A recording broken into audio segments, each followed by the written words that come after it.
Hello friends, आज का हमारा टॉपिक है। हमने अपने फ्लावर वेबसाइट का 2 पार्ट को डिज़ाइन कर लिया है टोटल, जिसमें से फर्स्ट पार्ट था हमारा नैब बार। जो हमारा नैब बार यानी हेडर वाला सेक्शन था उसको हमने कम्प्लीटली डिज़ाइन कर लिया है और रिस्पॉन्सिवनेस भी ऐड कर दिया है।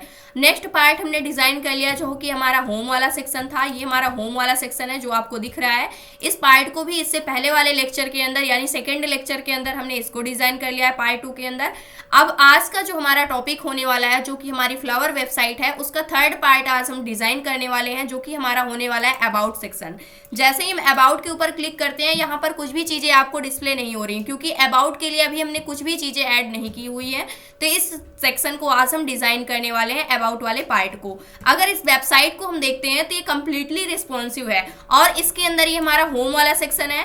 अबाउट पे जैसे ही क्लिक करते हैं वैसे ही जो हमारा अबाउट वाला सेक्शन है वो ओपन होकर के आ जाता है। सेम सेक्शन को हम डिज़ाइन करने वाले हैं अपनी वेबसाइट के अंदर, सेम लेआउट को यहाँ पर डिज़ाइन करने वाले हैं। जो होम वाला सेक्शन है इसके अंदर अगर आप देखते हैं तो यहाँ पर एक H1 हेडिंग है और ये एक S3 हेडिंग है। अगर आप देखते हैं इसको एक स्पैन टैग के अंदर रखा गया है, क्योंकि इसका कलर हमने डिफरेंट रखा है तो इसलिए इसको एक अलग टैग के अंदर डाल दिया गया है। ये कुछ पैराग्राफ्स यहाँ पर ऐड किए गए हैं और एक सेम सी बटन यहाँ पर क्या की गई है, ऐड की गई है लर्न मोर नेम की। अगर आप इस वीडियो को देखते हैं तो यहाँ पर ये जो इमेज ली गई है एक GIF इमेज ली गई है, यानी एक वीडियो की जैसी रहेगी जो कि हमेशा यहाँ पर प्ले ही रहेगी। ऑटो प्ले है जो कि बाय डिफॉल्ट, और इसके ऊपर यहाँ पर कुछ टेक्स्ट आपको डिस्प्ले हो रहा है जैसे बेस्ट फ्लावर सेलर्स। तो ये किस प्रकार से यहाँ पर इसको पोजीशन दी गई है, इन सभी चीज़ों को आज के इस लेक्चर के अंदर हम डिज़ाइन करके सीखने वाले हैं। अगर हम इसको इसके रिस्पॉन्सिवनेस को चेक करते हैं और इसकी विड्थ को हम डिक्रीज करते हैं तो आप देख सकते हैं किस प्रकार से एक अच्छे लेआउट में जो हमारा अबाउट वाला सेक्शन है वो क्या हो रहा है, यहाँ पर डिस्प्ले हो रहा है। सेम इसी प्रकार से होम वाला सेक्शन, नैब बार वाला सेक्शन यानी हेडर वाला सेक्शन, सारी चीज़ें क्या है यहाँ पर रिस्पॉन्सिव हैं। तो साथ में ही हम अपने अबाउट वाले सेक्शन को भी रिस्पॉन्सिव बनाने वाले हैं। तो यहाँ पर आ जाते हैं सबसे पहले, और इस वेबसाइट के अंदर अभी के लिए अगर हम होम पर क्लिक करते हैं, अबाउट पर क्लिक करते हैं तो कुछ भी आपको यहाँ पर डिस्प्ले नहीं हो रहा है। लेकिन इसके अंदर होम पर क्लिक करेंगे तो होम वाले पार्ट में आ जाएंगे, अबाउट पर क्लिक करेंगे तो अबाउट वाले पार्ट में आ जाएंगे। तो आज का हमारा टॉपिक है अबाउट वाले सेक्शन को डिजाइन करना। फिर उसके बाद प्रोडक्ट्स पे हम काम करने वाले हैं, रिव्यू पे, कॉन्टेक्ट पे, यानी सभी के लिए हम चीज़ों को इम्प्लीमेंट करने वाले हैं। तो सबसे पहले यहाँ पर आ जाते हैं और यहाँ पर जो हमारी CSS की फाइल है इसके अंदर हम यहाँ पर कमेंट के अंदर देने वाले हैं अबाउट सेक्शन स्टाइल, इस प्रकार से। और इसको हमें एंड भी करना होगा, इसलिए हम यहाँ पर दे देते हैं अबाउट सेक्शन एंड। सेम इसी प्रकार से HTML के अंदर आएंगे और यहाँ से हम कमेंट देते हैं होम सेक्शन हमारा एंड हो चुका है। अब इसके बाद हम स्टार्ट कर रहे हैं अबाउट सेक्शन स्टार्ट, और इसको भी हमें क्या करना होगा, एंड करना होगा। तो यहाँ से हम कमेंट दे देते हैं अबाउट सेक्शन एंड, इस प्रकार से। और इसके अंदर सबसे पहले हमें क्या करना है, एक सेक्शन टैग को लेना है। तो यहाँ से इस कमेंट को नहीं लेना है हमें, यहाँ से सबसे पहले हमने एक क्या ले लिया, सेक्शन टैग को ले लिया। और इस सेक्शन टैग के अंदर हम क्या करने वाले हैं, मल्टीपल चीज़ों को यहाँ पर डिज़ाइन करने वाले हैं। सबसे पहले सेक्शन टैग को हम एक क्लास दे देते हैं। क्लास हमने क्या दे दिया, अबाउट नेम की हमने यहाँ पर क्लास दे दी, और इसके लिए हम एक ID दे देते हैं ताकि जैसे हम इसके ऊपर क्लिक करते हैं तो उसी अबाउट वाले सेक्शन में हम रीडायरेक्ट हो जाएं। तो यहाँ से ID के अंदर अबाउट ही देना होगा। अबाउट हमने यहाँ पर क्यों दिया हुआ है, क्योंकि जब हमने अपने नैब बार को डिज़ाइन किया था उस कंडीशन पे इसको यहाँ से अगर आप देखते हैं तो जो लिंक पास किया हुआ है वो अबाउट नेम ही दिया हुआ है, इसीलिए हमने सेम दे दिया। और इतने पार्ट को सेव करेंगे और पेज को रिफ्रेश करेंगे तो अभी के लिए आपको यहाँ पर कुछ भी यहाँ पर चेंज नहीं दिखेगा। तो यहाँ पर नेक्स्ट काम हम क्या करने वाले हैं, अब अबाउट वाला जो सेक्शन है इसके अंदर सबसे पहले जो हमारी H1 हेडिंग है उसको हम ऐड कर लेते हैं। तो यहाँ से हम लेने वाले अपने H1 टैग का, सबसे पहले राइट क्लिक करके फॉर्मेट डॉक्यूमेंट कर लेंगे। सारी चीज़ें क्या हो जाएंगी, सेट हो जाएंगी। और इसके अंदर हमें क्या करना है, सबसे पहले इसको हम क्या कर देते हैं, यहाँ पर जो हमारी H1 हेडिंग है इसको हम एक क्लास दे देते हैं हेडिंग नेम की, और हेडिंग हमारी क्या होने वाली है, अबाउट अस की, अबाउट अस नेम की हेडिंग होगी। अभी के लिए अगर सेव करते हैं, पेज को रिफ्रेश करते हैं तो यहाँ से हमारी हेडिंग आ चुकी है। लेकिन जो अबाउट है इसको हमें एक स्पैन के अंदर रखना होगा। तो इसको हमने यहाँ से Ctrl+X कर लिया, क्योंकि इसका जो कलर है वो क्या होने वाला है, डिफरेंट होने वाला है। तो इसको हमने इसके अंदर रख दिया और यहाँ से हमने इसको पेस्ट कर दिया। सेव करेंगे, पेज को रिफ्रेश करेंगे, कोई चेंज नहीं आएगा, सारी चीज़ें वैसी की वैसे ही रहेंगी। अब इसके बाद नेक्स्ट काम हमें क्या करना है, जो हमारा अबाउट वाला सेक्शन है इसके अंदर आते हैं और एक ड्यू को ले लेते हैं। ड्यू के अंदर सारी चीज़ें हमारी आने वाली हैं। अगर इसके ऊपर आते हैं, इस वेबसाइट के ऊपर, और यहाँ पर राइट क्लिक करते हैं, इंस्पेक्ट करते हैं, उस कंडीशन पे अगर आप देखते हैं तो एक ही ड्यू के अंदर ये सारी चीज़ें रखी गई हैं। यानी एक प्रकार से एक ड्यू क्रिएट किया गया है। ये पूरा का पूरा ड्यू है जिसको एक रो नेम की क्लास दी गई है। तो इस पूरे ड्यू के अंदर एक पार्ट में हमारी जो वीडियो है वो रहेगी, एक पार्ट में जो हमारा कंटेंट है वो रहेगा। ये वीडियो वाला सेक्शन हो जाएगा और ये पूरा का पूरा जो सेक्शन है अगर आप देखते हैं तो ये कंटेंट वाला सेक्शन है जो कि एक अलग ड्यू के अंदर रखा गया है। तो इसको हम सबसे पहले, इसके लिए हम क्या करने वाले हैं, एक ड्यू को लेने वाले हैं जिसको हम यहाँ से क्लास देने वाले हैं रो नेम की। इसको हमने क्या क्लास दे दिया, रो नेम की क्लास दे दिया। और सबसे पहले इसके अंदर हम वीडियो को ऐड करने वाले हैं। तो यहाँ से वीडियो को ऐड करेंगे और उसके बाद नेक्स्ट काम हमें क्या करना होगा, एक कंटेंट वाला भी यहाँ पर ड्यू होने वाला है। इसको हमने एक कंटेंट क्लास दे दिया, इसके अंदर कंटेंट आएगा। तो सबसे पहले हम क्या कर लेते हैं, अपनी वीडियो को ऐड कर लेते हैं। तो इसके लिए हमें क्या करना होगा, जो हमारी वीडियो है इसके लिए भी हम एक यहाँ पर ड्यू बना लेंगे। इसके लिए हम देते हैं वीडियो कंटेनर नेम की, कंटेनर नेम की हमने एक ड्यू बना लिया। और इसके अंदर सबसे पहले वीडियो को ऐड करने के लिए हम यहाँ पर ऐड करने वाले हैं वीडियो टैग को। वीडियो टैग को लेंगे और इसके अंदर सोर्स के अंदर हम अपनी वीडियो के लिंक को पास करने वाले हैं। वीडियो के लिंक हमने यहाँ पर नेम दिया हुआ है video.mp4। सेम यहाँ पर फोल्डर के अंदर हमने रखा हुआ है। और जो हमारी वीडियो है अभी के लिए इतना सेव करते हैं और यहाँ से पेज को रिफ्रेश करते हैं तो हमारी वीडियो आ चुकी है, लेकिन अभी ना ही ये प्ले हो रही है, कुछ भी चीज़ें इसमें नहीं हो रही है। तो उसके लिए यहाँ पर कुछ चीज़ें हमें ऐड करनी होगी। जैसे जो हमारी वीडियो है ये लूप में रन करनी चाहिए और ये ऑटो प्ले होनी चाहिए, यानी हमेशा चलती ही रहनी चाहिए, इसको प्ले करने की कोई आवश्यकता ना हो। और इसके अंदर कुछ भी वॉइस नहीं होनी चाहिए, यानी म्यूटेड होनी चाहिए। अब अगर सेव करते हैं, पेज को रिफ्रेश करते हैं तो आप देख सकते हैं जो हमारी वीडियो है ये क्या हो गई है, चलना स्टार्ट हो चुकी है।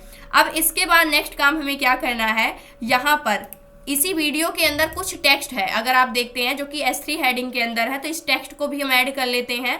तो यहाँ पर आएंगे, वीडियो के जस्ट बाद यहाँ पर हम लेने वाले अपनी S3 हेडिंग को और इसके अंदर जो हमारा टेक्स्ट है वो है बेस्ट फ्लावर सेलर्स। इस प्रकार से इसको भी हमने ऐड किया। ऐड करने के बाद पेज को यहाँ से रिफ्रेश करेंगे तो ये टेक्स्ट भी यहाँ पर क्या हो चुका है, आ चुका है। अभी के लिए सेंटर में नहीं है, सेंटर में लाने के लिए इसके लिए हमें CSS को इम्प्लीमेंट करना होगा, इसको कुछ पोजीशन देनी होगी। तो इन सभी चीज़ों को अभी आगे चल करके सीखने वाले हैं। अब नेक्स्ट काम हमें क्या करना है, जो हमारा कंटेंट वाला ड्यू है इसके लिए हमें क्या करना है, जो भी कंटेंट है जैसे S3 हेडिंग को सबसे पहले ऐड करना है। तो ये हमारा जो रो वाला यहाँ पर ड्यू है ये इसी के अंदर सारा का सारा हमारा कंटेंट है। अब यहाँ पर कंटेंट वाले ड्यू के अंदर आते हैं, ये यहाँ पर क्या हो गया है, इंड हो गया है और यहाँ से हमारा जो कंटेंट वाला सेक्शन है वो हो रहा है स्टार्ट। और इसके अंदर सबसे पहले हमें क्या करना है, जो हमारी S3 हेडिंग है यहाँ से चेक कर लेते हैं। S3 हेडिंग है, S3 हेडिंग के अंदर वाई चूज अस, यहाँ पर इस टेक्स्ट को हमें लिखना होगा। तो इसको भी हम लिख लेते हैं, यहाँ से देने वाले हैं वाई चूज अस, इस प्रकार से। और इस पेज को हम करने वाले हैं रिफ्रेश। तो यहाँ से आप देख सकते हैं ये वाला टेक्स्ट भी यहाँ पर आ चुका है, ये भी S3 हेडिंग आ चुकी है। नेक्स्ट काम हमें क्या करना है, चेक करते हैं। नेक्स्ट काम हमारे पास पैराग्राफ है यहाँ पर टोटल 2। तो इस पैराग्राफ को भी हम ऐड कर लेते हैं इसके जस्ट बाद। तो यहाँ पर आ जाएंगे और पैराग्राफ को लेने वाले हैं। रैंडम टेक्स्ट को जनरेट किया गया है, राइट क्लिक करेंगे और फॉर्मेट डॉक्यूमेंट कर देंगे। इस प्रकार से ये फर्स्ट पैराग्राफ हो गया। इसी प्रकार से सेकंड पैराग्राफ को भी हमें ऐड कर लेना होगा। यहाँ पर लेने वाले हैं पैराग्राफ टैग और इसके लिए भी हम रैंडम टेक्स्ट को उतना ही जनरेट करेंगे जितना फर्स्ट वाले के लिए किया हुआ है। तो यहाँ पर आप देख सकते हैं हमने इसको भी क्या कर लिया है, जनरेट कर लिया है। और इसके बाद हमें क्या चाहिए, यहाँ पर एक बटन चाहिए। तो इसके बाद जो हमारा पैराग्राफ है जैसे ही वो एंड हो रहा है उसके बाद हमें क्या चाहिए, बटन चाहिए। तो यहाँ से इंटर करेंगे और इसके लिए हमें क्या करना है, एक बटन को ऐड करना है जो कि एंकर टैग के अंदर होने वाली है।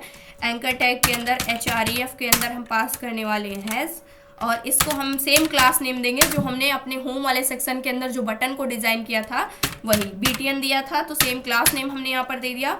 और ये जो बटन होगा ये होगी लर्न मोर की, तो हमने इसका नेम दे दिया।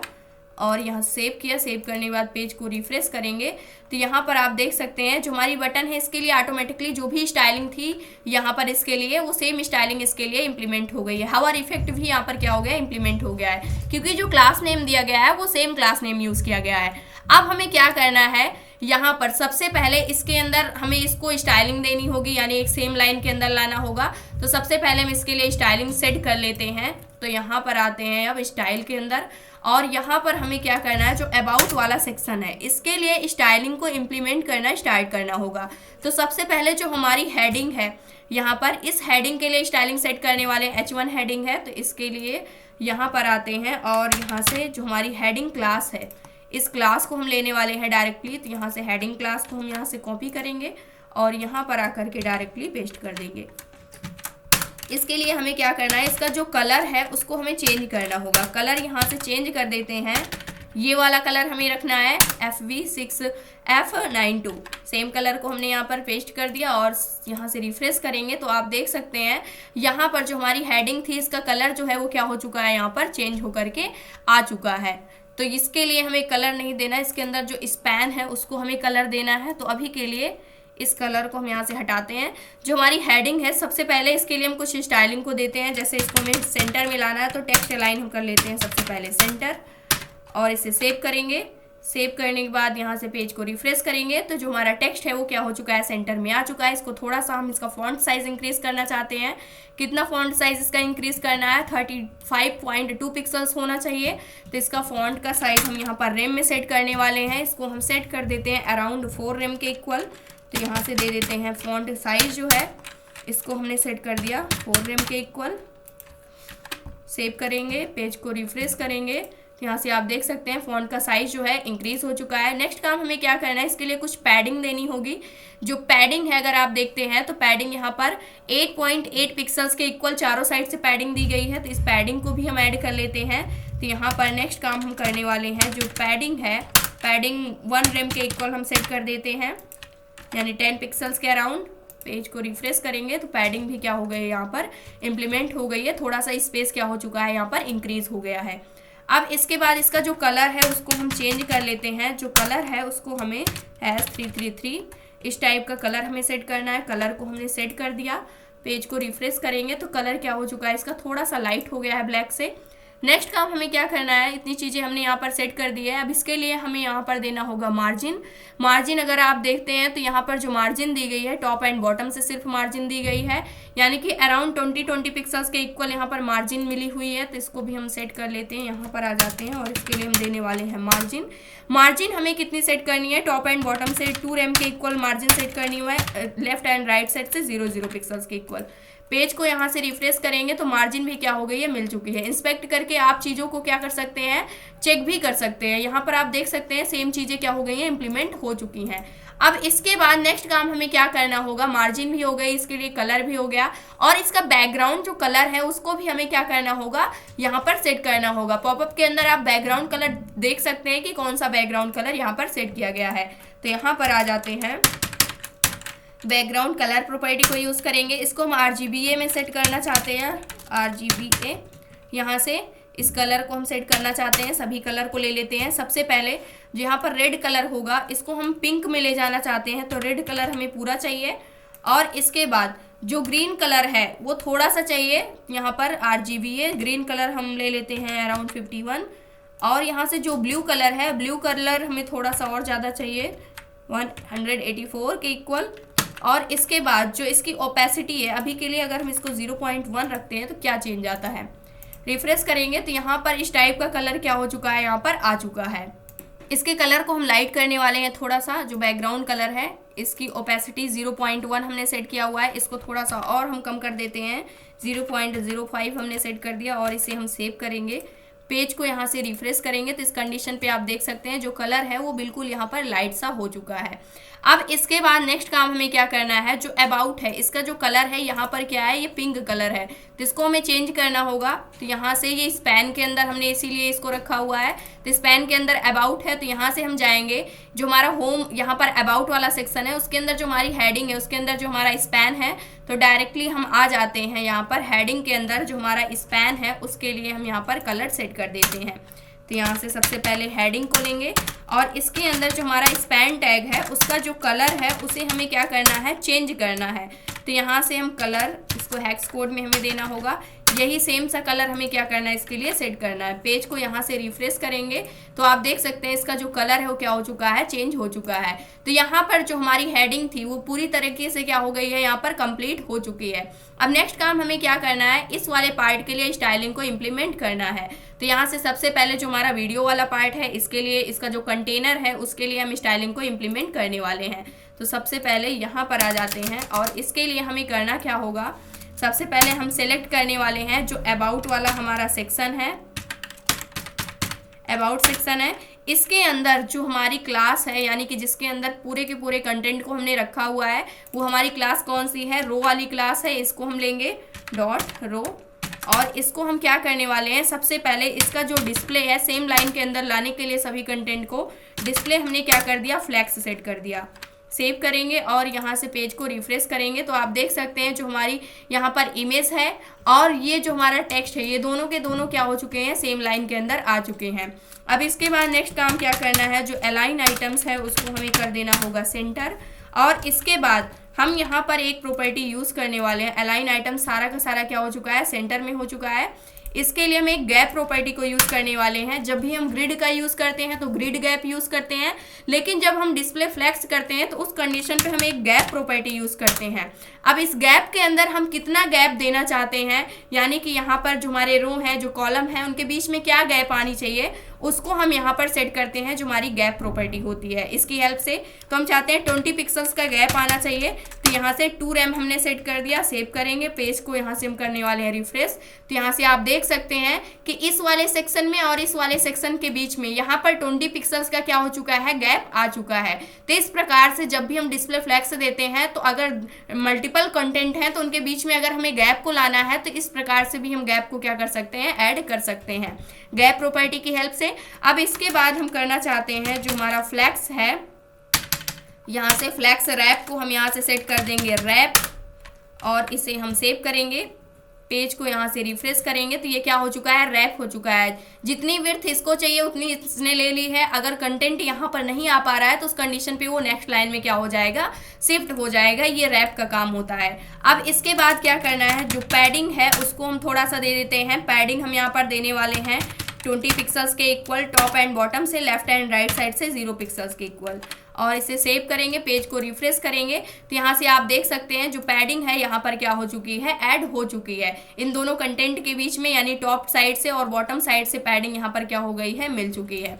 अब इसके बाद नेक्स्ट काम हमें क्या करना है, पैडिंग हम बॉटम साइड से थोड़ा सा अगर हम ऐड करना चाहें तो बॉटम से पैडिंग हम दे सकते हैं अलग से। पैडिंग बॉटम हमने यहाँ पर कितना दे दिया, 3 रैम के इक्वल हमने यहाँ से बॉटम साइड से पैडिंग को ऐड कर दिया। पेज को यहाँ से रिफ्रेश करते हैं तो यहाँ पर आप देख सकते हैं बॉटम साइड से भी पैडिंग क्या हो गई है, मिल चुकी है।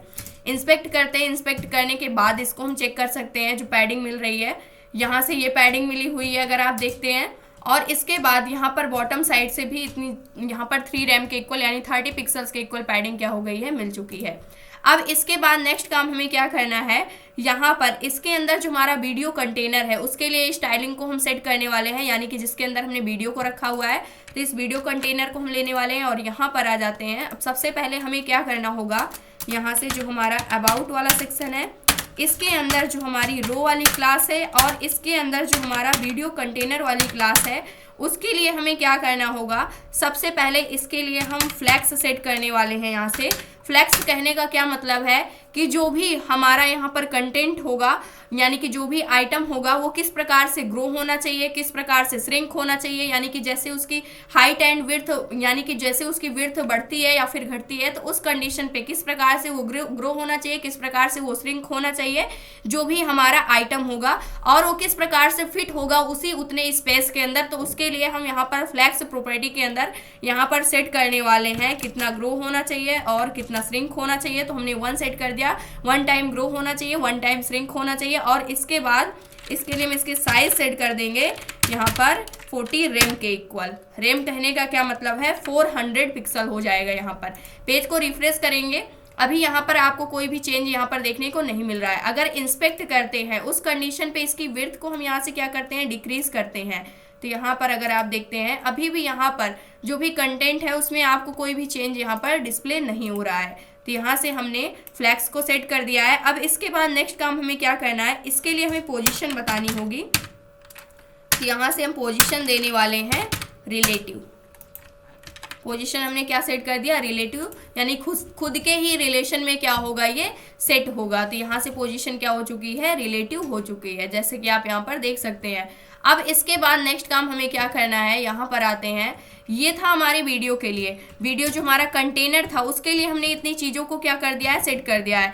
अब वीडियो कंटेनर के अंदर जो हमारा वीडियो टैग है उसके लिए हमें स्टाइलिंग को देना होगा। तो यहाँ पर अगर आते हैं तो इसके अंदर जो हमारा वीडियो टैग है इसको लेने वाले हैं।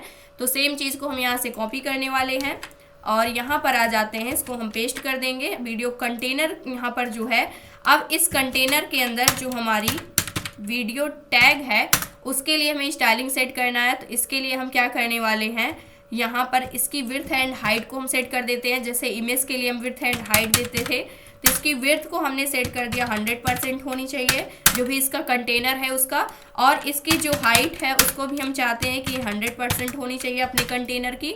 और इसके बाद इसको हम सेव करते हैं। सेव करने के बाद पेज को अगर हम रिफ्रेश करते हैं तो यहाँ से आप देख सकते हैं पूरी की पूरी 100% विड्थ एंड हाइट को ले रहा है। नेक्स्ट काम हमें क्या करना है, इसके लिए हम यहाँ पर देने वाले हैं एक बॉर्डर। यहाँ से हमने एक बॉर्डर सेट कर दिया 1.5 रेम के इक्वल, यानी 15 पिक्सल्स के इक्वल।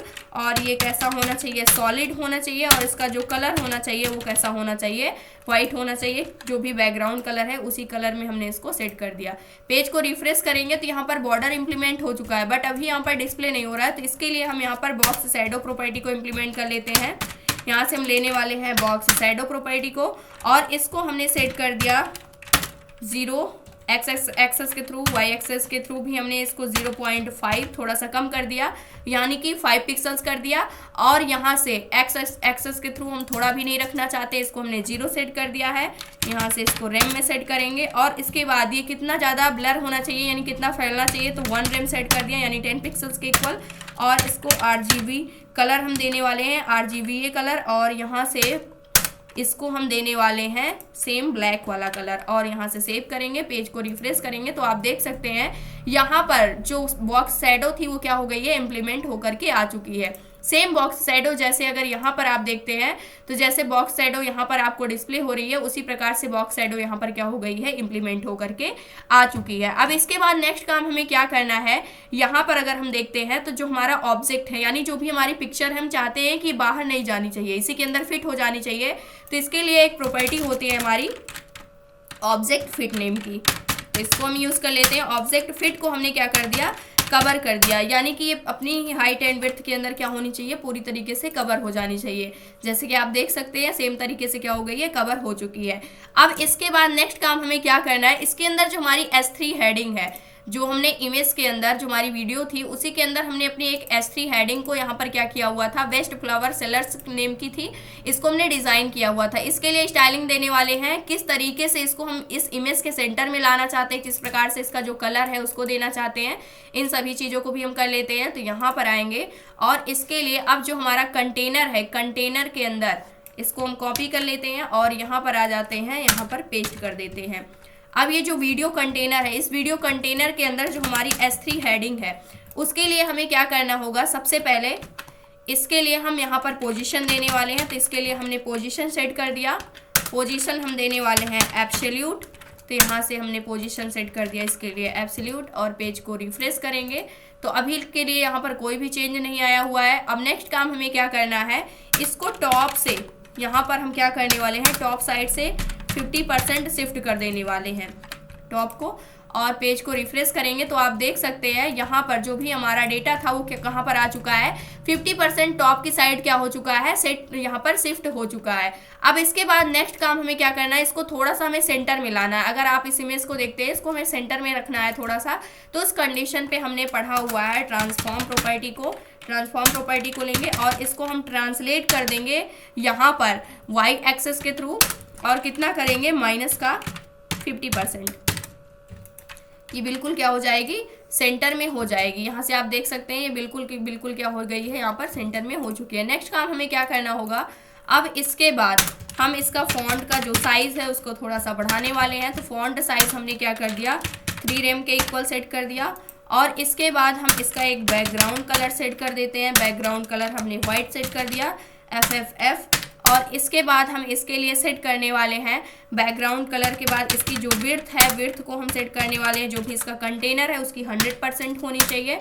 और इसके बाद इसके लिए हम एक पैडिंग सेट कर देते हैं। पैडिंग 1 rem के इक्वल यानी 10 पिक्सल्स के इक्वल टॉप एंड बॉटम से, लेफ्ट एंड राइट साइड से 20 पिक्सल्स के इक्वल सेट होनी चाहिए। सेव करेंगे, पेज को यहाँ से रिफ्रेश करेंगे तो आप देख सकते हैं सेम तरीके से यहाँ पर क्या हो चुका है, ये टेक्स्ट बिल्कुल सेंटर में आ चुका है। लेकिन अभी इस टेक्स्ट को हमें सेंटर में ले आना है, तो इसके लिए हमने पढ़ा हुआ है टेक्स्ट अलाइन प्रॉपर्टी को। इसको हम कर देंगे सेंटर, सेव करेंगे और यहाँ से पेज को रिफ्रेश करेंगे तो ये जो टेक्स्ट है वो बिल्कुल सेंटर में आ चुका है। अब यहाँ से अगर आप देखते हैं तो जो भी यहाँ पर इमेज पीछे जो भी बैकग्राउंड में चेंज हो रहा है, सेम कलर हमारी यहाँ पर टेक्स्ट के ऊपर क्या हो रहा है, डिस्प्ले हो रहा है। अगर आप देखते हैं यानी कि सिर्फ जो टेक्स्ट है इसका जो कलर है वो कैसा है, ट्रांसपेरेंट कलर है। लेकिन जो बैकग्राउंड है, बैकग्राउंड कलर हमने सेट किया हुआ है, सिर्फ हमारे टेक्स्ट का कलर जो होगा वो ट्रांसपेरेंट होगा। तो इसके लिए हम क्या यूज करते हैं, इसके लिए हमारे पास एक प्रॉपर्टी होती है, यहाँ पर यूज करते हैं, जो कि मिक्स ब्लेंड मोड नेम की यहाँ पर प्रॉपर्टी होती है। इसको हम सेट करने वाले हैं, अलग अलग इसके लिए सेट कर सकते हैं, जैसे कलर, कलर वर्ण, इस प्रकार से। यहाँ पर डार्कन होना चाहिए, किस प्रकार का कलर देना चाहते हैं आप, तो यहाँ पर हम देना चाहते हैं इसके लिए कलर जो स्क्रीन है सेम कलर हो जाना चाहिए। तो स्क्रीन के कलर में ये जाएगा। स्क्रीन में हमारे बैकग्राउंड में एक इमेज है तो उसी कलर में क्या हो गई है, ये सेट हो चुकी है, जैसे कि आप यहाँ पर देख सकते हैं। तो इस प्रकार से क्या हो गई है, यहाँ पर आ चुकी है। अब इसके बाद नेक्स्ट काम हमें क्या करना होगा, नेक्स्ट काम हमारे पास क्या बचता है, तो यहाँ पर अगर आप देखते हैं तो इतनी चीजें यहाँ पर क्या हो चुकी हैं, आ चुकी हैं। अब यहाँ पर ये जो हमारा टेक्स्ट है इसके लिए हमें स्टाइलिंग को यहाँ पर सेट करना होगा, तो इसके लिए भी हम स्टाइलिंग को सेट कर लेते हैं। तो यहाँ पर आ जाते हैं, इसको हमने रो के अंदर एक हमारे पास कंटेंट नेम की क्लास थी इसके अंदर रखा हुआ है, तो इसको हमने कॉपी किया और यहाँ पर आते हैं। सबसे पहले जो हमारा अबाउट वाला सेक्शन है इसके अंदर जो हमारी रो वाली क्लास है और इसके अंदर जो हमारी कंटेंट वाली क्लास है, इसके लिए हमें क्या करना होगा, सबसे पहले इसको हम कर देते हैं फ्लैक्स यहाँ पर, यानी कि किस प्रकार से श्रिंक होना चाहिए, किस प्रकार से ग्रो होना चाहिए। तो 1 1 और इसको हम करने वाले हैं 40 rem के इक्वल। इस प्रकार से हमने सेट कर दिया। पेज को सेव करेंगे, रिफ्रेश करेंगे तो आप देख सकते हैं सारा का सारा कंटेंट जो है वो क्या हो चुका है, एक सिंगल लाइन के अंदर आ चुका है। अब इसके बाद नेक्स्ट काम हमें क्या करना है, यहाँ पर आते हैं। इसके अंदर जो हमारी S3 हेडिंग है, अगर आप देखते हैं तो S3 हेडिंग, फिर पैराग्राफ, फिर उसके बाद बटन के लिए हमें कुछ भी नहीं करना, तो S3 हेडिंग और पैराग्राफ के लिए स्टाइलिंग को हमें सेट करना होगा। तो यहाँ पर आ जाते हैं और सेम चीज़ को हम यहाँ पर लेने वाले हैं। सबसे पहले इसी को हम यहाँ से कॉपी पेस्ट कर लेते हैं, यहाँ से कॉपी किया और इसके जस्ट बाद हम इसको पेस्ट कर देते हैं। तो यहाँ पर जो हमारा कंटेंट है, कंटेंट के अंदर जो हमारी S3 हेडिंग है और इसके अंदर हमें करना क्या होगा, इसका जो फॉन्ट का साइज़ है, सबसे पहले हम इसका फॉन्ट साइज सेट कर लेते हैं। फॉन्ट का साइज़ थोड़ा सा इंक्रीज़ करना है तो यहाँ से हमने रख दिया इसका फॉन्ट साइज़। फॉन्ट साइज़ को हम सेट करने वाले हैं 3 rem के इक्वल और इसके बाद इसको हम एक कलर देने वाले हैं। कलर हमें सेम कलर देना होगा 3 इस प्रकार से, और इसे हम रिफ्रेश करेंगे तो इस कंडीशन पे आप देख सकते हैं जो हमारी S3 हेडिंग है सेम तरीके से क्या हो गई है, डिज़ाइन हो चुकी है। नेक्स्ट काम हमें क्या करना है, इसके लिए पैडिंग, मार्जिन, जो भी चीज़ें यहाँ पर इम्प्लीमेंट करनी है उसको भी हम कर लेते हैं। तो इसके लिए हमारा पैराग्राफ है तो यहाँ से हम इसको भी पेस्ट करते हैं और इस कंटेंट के अंदर अब जो हमारे पास पैराग्राफ है उसके लिए सबसे पहले हम क्या करने वाले हैं, इसका भी फॉन्ट का साइज़ एक सेट कर देते हैं। इसका फॉन्ट साइज़ हमने 1.5 rem के इक्वल सेट कर दिया, यानी 15 पिक्सल्स के इक्वल, और इसे रिफ्रेश करेंगे तो यहाँ से इसका फॉन्ट का साइज सेट हो चुका है। नेक्स्ट काम हमें क्या करना है, यहाँ से इसको एक कलर दे देते हैं। कलर इसको हम देने वाले हैं 999, यानी लाइट सा कलर हमने सेट कर दिया। पेज को रिफ्रेश करेंगे, इसका कलर भी सेट हो गया है। अब इसके बाद हमारे पास क्या आता है, इसको हम पैडिंग देने वाले हैं। Padding top and bottom side से 0.5 पिक्सल्स यानी 5 पिक्सल्स के इक्वल दे देंगे, लेफ्ट एंड राइट साइड से 0 पिक्सल्स के इक्वल। तो इस प्रकार से हमने पैडिंग भी दे दिया। रिफ्रेश करेंगे तो यहाँ पर पैडिंग क्या हो गई है, इम्प्लीमेंट हो चुकी है। यहाँ पर इसको रेम में हमें देना होगा, पिक्सल में ना दे करके, और इसे हम सेव करेंगे। सेव करने के बाद रिफ्रेश करेंगे तो यहाँ पर जो पैडिंग है वो क्या हो चुकी है, टॉप से मिल चुकी है, और बॉटम से भी यहाँ पर बीच में आपको स्पेस दिख रही है, ये पैडिंग क्या हो गई है, मिल गई है। अब इसके बाद हम चाहते हैं इसको टॉप से भी कुछ पैडिंग देना, तो यहाँ से पैडिंग टॉप इंप्लीमेंट कर लेंगे। टॉप से पैडिंग हम ज़्यादा रखना चाहते हैं 1 रेम के इक्वल, यानी 10 पिक्सल्स के इक्वल। बॉटम से ये कितना होना चाहिए हमारे पास, बॉटम से सिर्फ 5 पिक्सल्स, लेकिन टॉप से कितनी होनी चाहिए, 10 पिक्सल्स के इक्वल। अब थोड़ा सा और ज़्यादा स्पेस क्या हो चुका है, आ चुका है।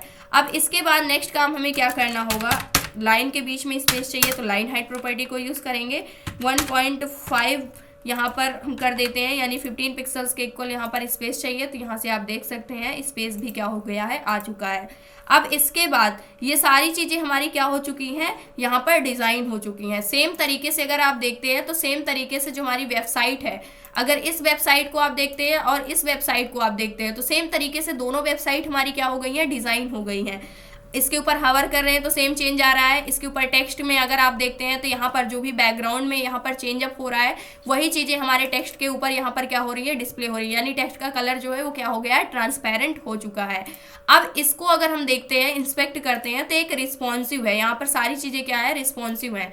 यहाँ पर चेक भी कर लेते हैं तो यहाँ पर रिस्पॉन्सिव है, इतनी सारी चीज़ें क्या है, रिस्पॉन्सिव है पूरी तरीके से। इसका टेक्स्ट भी रिस्पॉन्सिव है। अगर इसके ऊपर हम करते हैं इंस्पेक्ट और इसके बाद इसकी विड्थ को हम यहाँ पर डिक्रीज करते हैं, तो इस कंडीशन पे अगर आप इसे देखते हैं तो यहाँ पर जो अबाउट वाला, यहाँ पर अगर आप देखते हैं जो हमारी हेडिंग है, इसका जो टेक्स्ट है ये यहाँ पर इतना छोटा नहीं है जितना छोटा इसका टेक्स्ट है। यहाँ पर अगर आप चेक करते हैं तो इसका फॉन्ट का साइज यहाँ पर क्या हो रहा है, छोटा हो रहा है, और इसका फॉन्ट का साइज वैसे का वैसा ही है। तो रिस्पॉन्सिवनेस के लिए हम क्या करने वाले हैं, जो फॉन्ट साइज है इसको हम रिस्पॉन्सिव बना लेते हैं सबसे पहले। तो यहाँ पर आएंगे और इसके लिए हम चाहते हैं कि जैसे ही हमारी @ जो हमारी मीडिया क्वेरी है, यहाँ पर जो हमारी मैक्सिमम विड्थ है इसके लिए हम देने वाले हैं, जो मैक्सिमम विड्थ है इसको हम रिस्पॉन्सिव बनाने के लिए यहाँ पर 450 पिक्सल्स के ऊपर क्या चेंज आना चाहिए, तो यहाँ पर हम देने वाले हैं, यहाँ से हमें हाइफन लगाना होगा और यहाँ पर आ जाते हैं मैक्सिमम विड्थ किसकी होनी चाहिए, जो हमारी हेडिंग है। तो यहाँ से हेडिंग को हम लेते हैं। हेडिंग के लिए इसका फॉन्ट का साइज़ क्या हो जाना चाहिए, फॉन्ट का साइज़ 3 रेम के इक्वल सेट हो जाना चाहिए, जिसको हमने 5 रेम सेट किया हुआ था, अराउंड 4 या 5 रेम सेट किया हुआ था। अब अगर इंस्पेक्ट करते हैं तो इसकी विड्थ को हम डिक्रीज करते हैं, तो इस कंडीशन पे एक अच्छे लेआउट में क्या होगा, इसका जो फॉन्ट का साइज होगा यहाँ पर क्या हो जाएगा, छोटा हो जाएगा। तो इस प्रकार से जो हमारा अबाउट वाला सेक्शन था वो भी क्या हो चुका है, यहाँ पर डिज़ाइन होकर के आ चुका है। इसको यहाँ से हटाते हैं, रिफ्रेश करते हैं। अगर हमें होम सेक्शन पे जाना है, क्लिक करेंगे, होम पे पहुँच गए। अबाउट पे जाना है, अबाउट पे पहुँच गए। अपनी वेबसाइट के ऊपर अगर हम चेक करते हैं, रिफ्रेश करेंगे, होम पर क्लिक करते हैं तो होम पे रीडायरेक्ट हो जाएंगे। अबाउट पर क्लिक करते हैं तो अबाउट वाले पार्ट के ऊपर रीडायरेक्ट हो जाएंगे। तो इस प्रकार से जो हमारा अबाउट वाला सेक्शन था वो भी क्या हो चुका है, डिज़ाइन हो चुका है। नेक्स्ट लेक्चर के अंदर हम सीखने वाले हैं जो हमारा प्रोडक्ट वाला सेक्शन है, इसको हम डिज़ाइन करेंगे, फिर रिव्यू को, फिर कॉन्टैक्ट को। तो ये था आज का हमारा टॉपिक। आई होप दोस्तों अगर आज की इन्फॉर्मेशन आपको अच्छी लगी हो तो प्लीज़ वीडियो को लाइक करना, चैनल को सब्सक्राइब करना और दोस्तों के पास शेयर करना।